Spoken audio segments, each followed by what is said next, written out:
You're watching W.Media and I'm Deborah Grey. We are coming to you from the Mumbai CDC, which is the Mumbai Cloud and Data Center Convention and Awards 2023. Joining us now is a very special guest, Mr. Sanjay Motwani from Legrand. So, let me start by asking you about your vision of an intelligent data center. And is it difficult to build and operate? First, thank you, Deborah, for having me here. You talk about vision for an intelligent data center. Honestly, I'm not so sure I would use the word vision, especially from my point of view, from my vision.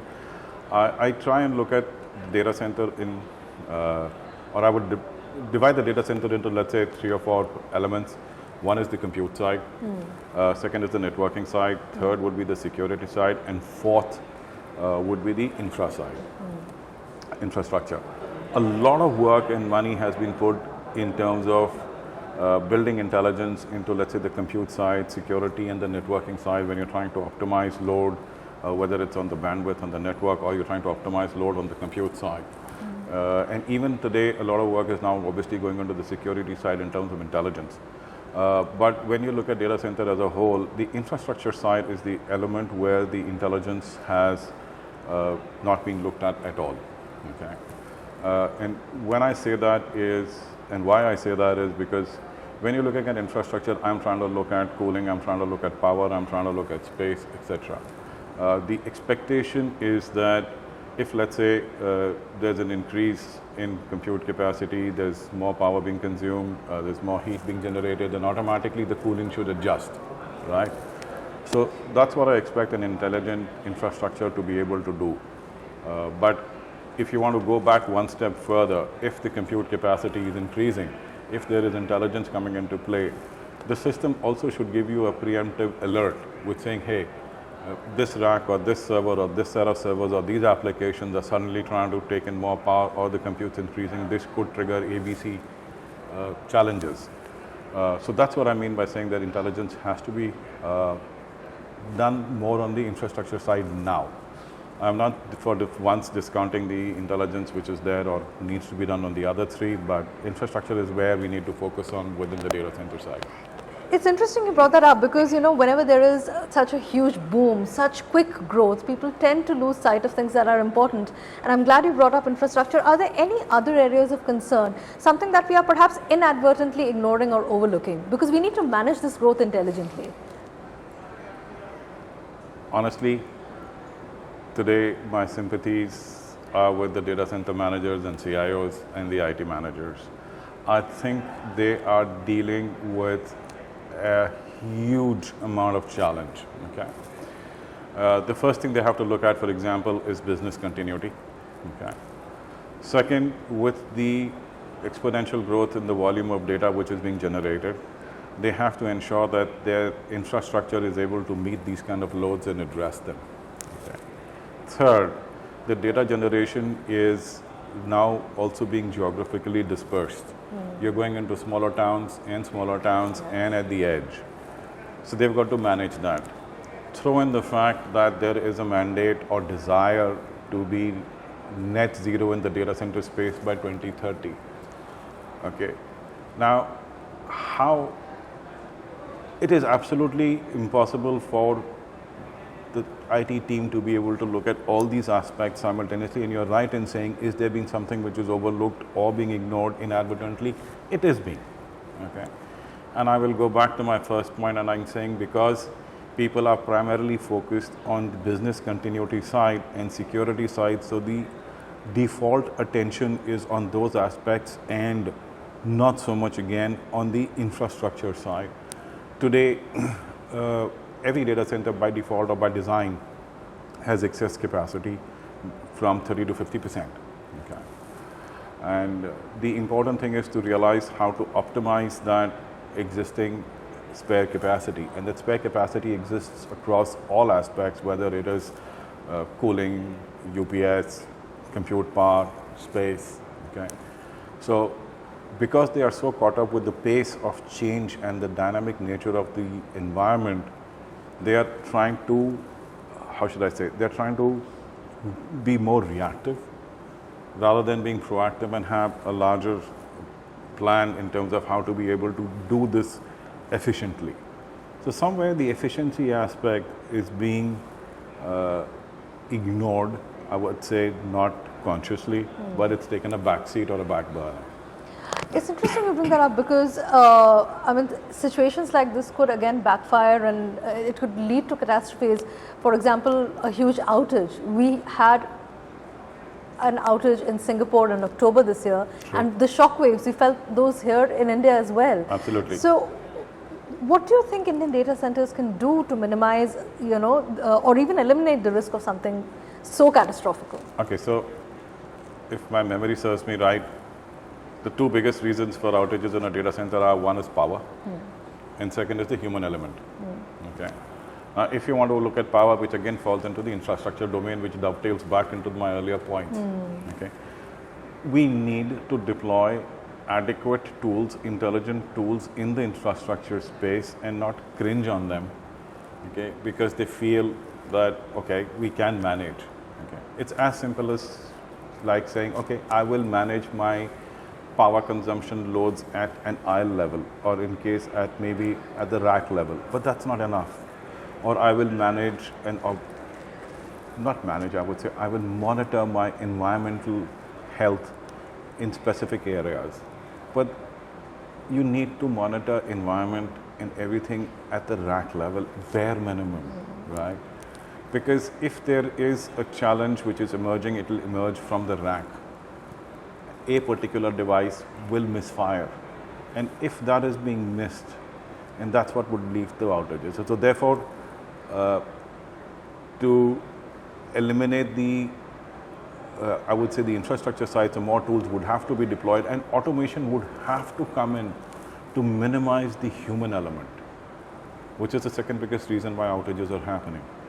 So I'm sorry I'm going back and repeating the same thing, but somehow all these seem to be connected, and they seem to be logically connected with my first point of infra is not being looked at seriously. And I think today people need to look at it more seriously than the compute and the security, because if the infra fails or a part of it fails, then everything else which you built on it fails. So today infra becomes the foundation, and you have to ensure that your foundation is absolutely strong. So speaking of infrastructure, and specifically power infrastructure, in your opinion, what constitutes a truly resilient power distribution and delivery infrastructure? Vision. Okay. So when you look at how data centers are being built, and you talk about end-to-end power delivery, and I'm talking about power delivery, let's say once it comes from the grid to the generator, and from generator to the rack. There are multiple elements of connectivity which come into play. Now, whenever I've had discussions, or my teams had discussions with various people, all these elements are looked at in isolation.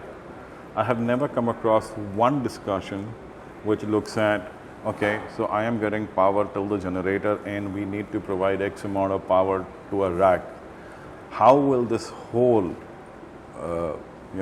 chain sustain itself? How would we ensure that there is resilience in it? How will we ensure that there is continuity in it? Because these elements are looked at in isolation, you will have points of failure of interconnect.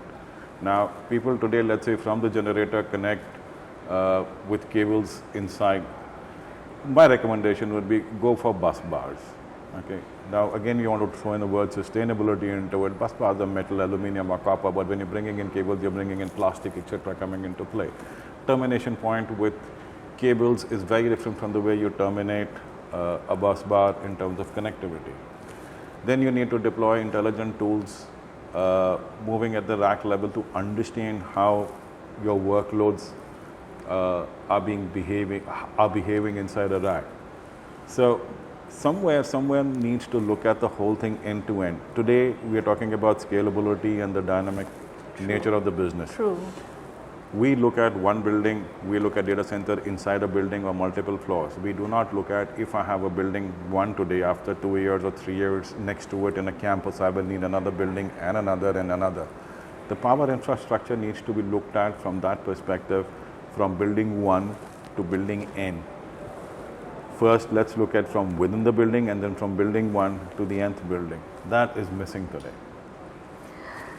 So So now let's talk about the big buzzword at COP28 as well, that was sustainability. Indian data centers, they're smart, they're secure, but are they truly sustainable? And if not, what more do you think can be done? Okay, we're talking about Indian data center industry, Yes. right? Now, Indian environment is extremely, I would say, not favorable for sustainable infrastructure. Really? Why do you say that? Okay, so let's look at it. I mean, if you look at the data centers in Northern Europe, the temperature, okay, the existing infrastructure of electricity which comes into play, you've got solar and wind energy by default coming into the grid. We don't have that system over here today. The temperatures necessarily mandate running air conditioning at whatever temperatures we need to do. When you're trying to build in solar and when you're trying to build in wind, etc. over here, now if you look at a building in a city or a Bombay, where do you think you'll put up a solar panel? Roof? Well, roofs are not necessarily A, sufficient enough for that data center. B, most of them are leased out. Okay, then you've got to have policies also coming into play in terms of how the solar power which is being generated how would interconnect with the grid, etc. Throw in the fact that you are now expanding your data centers to remote towns, okay, where I would say it would be relatively easier to have, let's say, solar energy. But the challenge is the solar towns today are not generating enough data for the entire data centers to shift. So you will have fragments of data centers dispersed across large geographical locations. Okay. So therefore, I say that the nature of a terrain and temperature doesn't make it easy.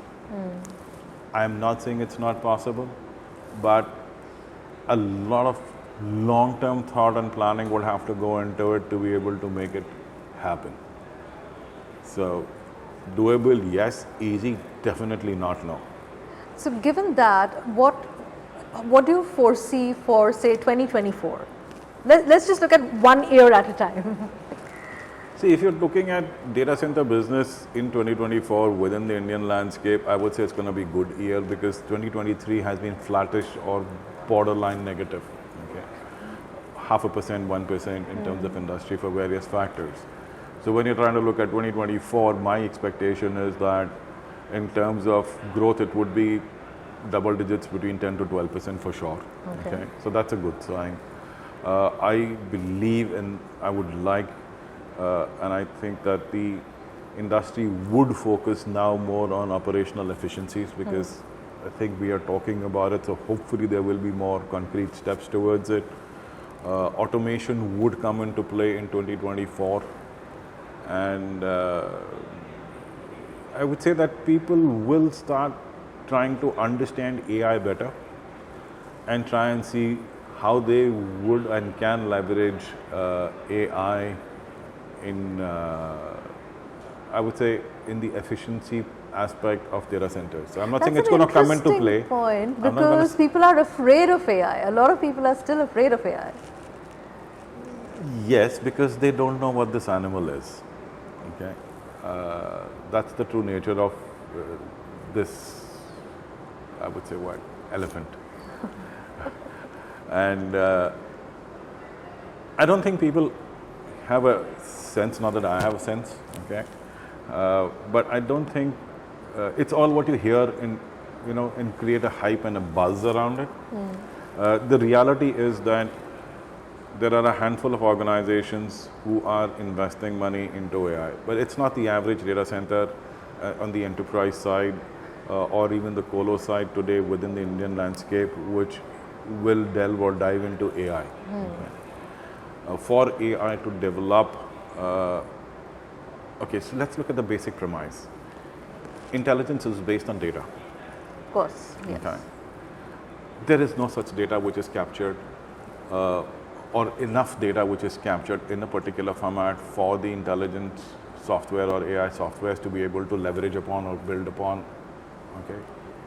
So first step is to let's start collecting data in the right manner and collect enough volumes. Then you layer it up with the tools of AI to be able to try and understand what's happening out of it. So I think we are still at very, very early stages, except for, as I said, few organizations who are specialized in this, focusing on this.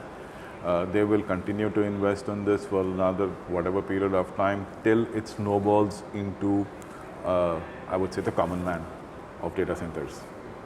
So it's a while away. I would give it at least 3 to 4 years or 5 years before it percolates down to the common data center space. But till such time, I guess we will start, I would say, at least flirt with it a little bit at best.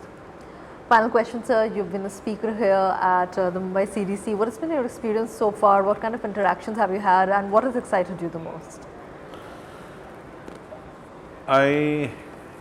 My interactions have been good. Okay, first of all, I was quite pleased with some of the presenters and some of the panel discussions. I think the quality of discussion on the panel has been very, very high. Okay, so that's really helped at least me understand a few things better. And I think it opens up for the audience a broader perspective rather than a presenter coming and giving a particular kind of perspective. So the panel discussions, I think, would have been one of my biggest takeaways in the most history. The quality of interactions is obviously based on the quality of people who are attending, and I would say that at least the few interactions I've had, they have been very meaningful. Okay, so to that extent, I'm quite happy that it has worked out, coming here and spending so much time. Well, thank you so much for joining us, and thank you so much for coming to Mumbai CDC. Many more interviews in the pipeline from Mumbai Cloud and Data Center Convention and Awards, so stay tuned. In the meantime, in Mumbai, I'm Deborah Grey.